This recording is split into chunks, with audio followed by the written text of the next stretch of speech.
Hi, I'm Lou Posada, and I've worked with Mary Ann Sinclair on a purchase of a short-term rental here in town in Savannah. Can you walk us through the first property you made an offer on?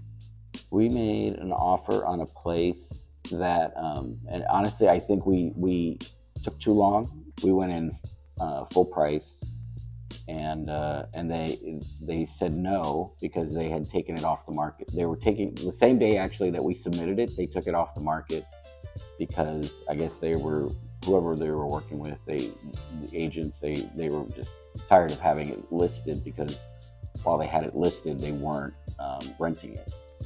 So they, um, St. Patrick's Day was coming up. So some of the big season was coming up, and they didn't want to lose money on it. I think so.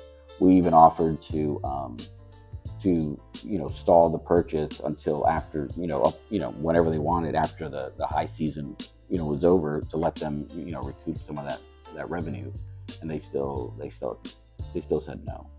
That one was a condo, so there was a lot of things, condo fees and HOAs and all that stuff that was associated with that, and it was across from like the Owens Thomas house, which was a great spot, but it fell through, unfortunately. What happened when that deal didn't go through? Well, we looked at it. We looked at a few more, and we actually one came up. Actually, Mary Ann told us that there was more that would come up after the Super Bowl. Weirdly enough, and sure enough, the one came up, and we made an offer. It was I think it was one. I don't remember if we had seen it or not, but anyway, we made an offer, and it was low. The way they had it listed was low, and they were basically trying to drive the price up, like create a bidding war. So they were taking offers up until that Monday at 5 p.m. and they were going to make a decision based on that. So we made a great offer, and we even actually went above asking quite a bit, and then we even had a like something in there that we would raise up like at increments of, I forget what it was, several $1,000s per above whatever the highest number was, and they still didn't take it. So we lost that. That was the second one we lost. At that point, how were you feeling about continuing the process? We left it with Mary Ann that we would, as things came up, if anything, came up, to let us know. And we hadn't heard in a couple weeks, and I texted her and I just said anything new. And this place was actually, I think she wasn't even originally going to show it to us because it was above our range.